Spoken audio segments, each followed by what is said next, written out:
Back this morning on Inside Tennessee, you can see we're taping this as the UT men's team and the Lady Vols are squaring off in Market Square. This is Market Square Madness, and again, it's akin to what we've been talking about on this broadcast, a showcasing of the talent at the University of Tennessee, both academic and athletic. John? That is really cool. I think that's the second year UT has done that.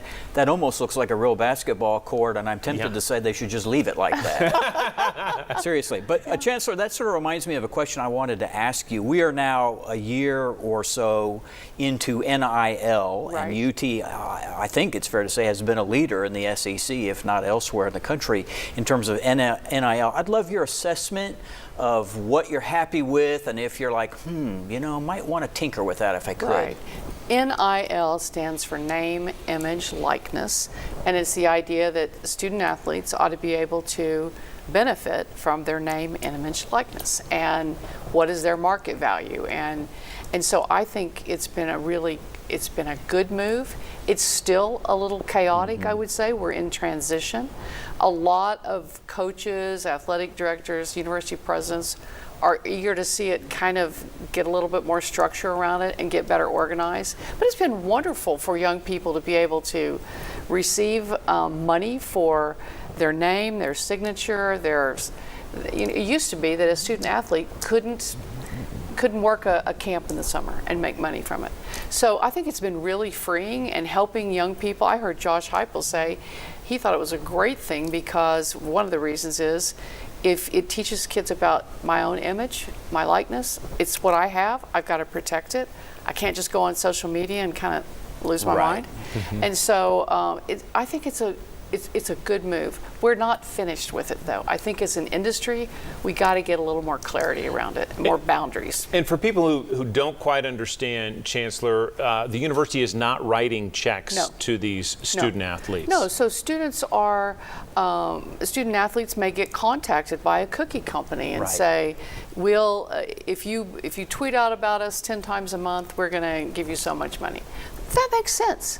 They're being appreciated for the person they are, the student they are, the star they are. Another note, it can't be tied to what they do on the field. You can't say if you score 7 touchdowns, you get X amount. So I also want to talk about something innovative that the university is doing, and that is around artificial intelligence. This is something that's changing all of our lives in real time. Chancellor, how is the university approaching this as a challenge and an opportunity? That's a great question, because most of us, what we hear about artificial intelligence comes from, no offense, but mainstream media, and some of it's accurate and some of it isn't. We're fortunate to have Dr. Lynn Parker, who was kind of the czar for the United States under 2 different presidents in the White House, working on AI. She's back here as an associate vice chancellor in our research department, and she's setting up a group of people on campus, and then they're broadening to an entire collective across the state to try to understand AI for all the good things it offers, and not just be scared of it. There's a lot of she's running some courses on how to use AI in your teaching, rather than think of it as, oh, is that what our students cheating?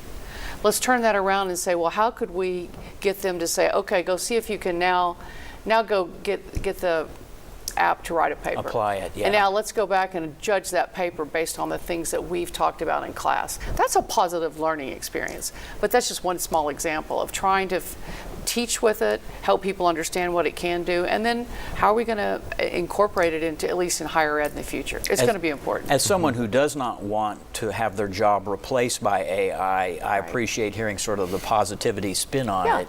I heard a recent discussion about it that compared it to when the train first came along, and some people didn't know what to make of the train, and one person didn't have sense to get off the tracks. Okay, well, there you go. But we learn.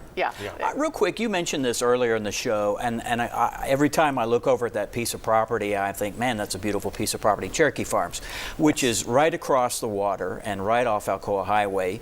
We know something's shaken with UT and the nurses, and then it sounds like maybe a conference center hotel is planned there. Can you talk a little bit about that? So we've got all sorts of ideas about Cherokee Farm. It is managed by a board. It's a 501c3. The chair of that board board is our vice chancellor for research. And so we know that innovation happens when you co-locate people next to one another. Just like I was saying about Eastman and VW. VW and Eastman did not plan to work together, but they run into each other, and then they're working with some of the same doctoral students. So the new program for nurses, for example, it's between the UTMC, the hospital, and the university. 100 more nursing students are going to be able to get degrees a year when we get this up and running.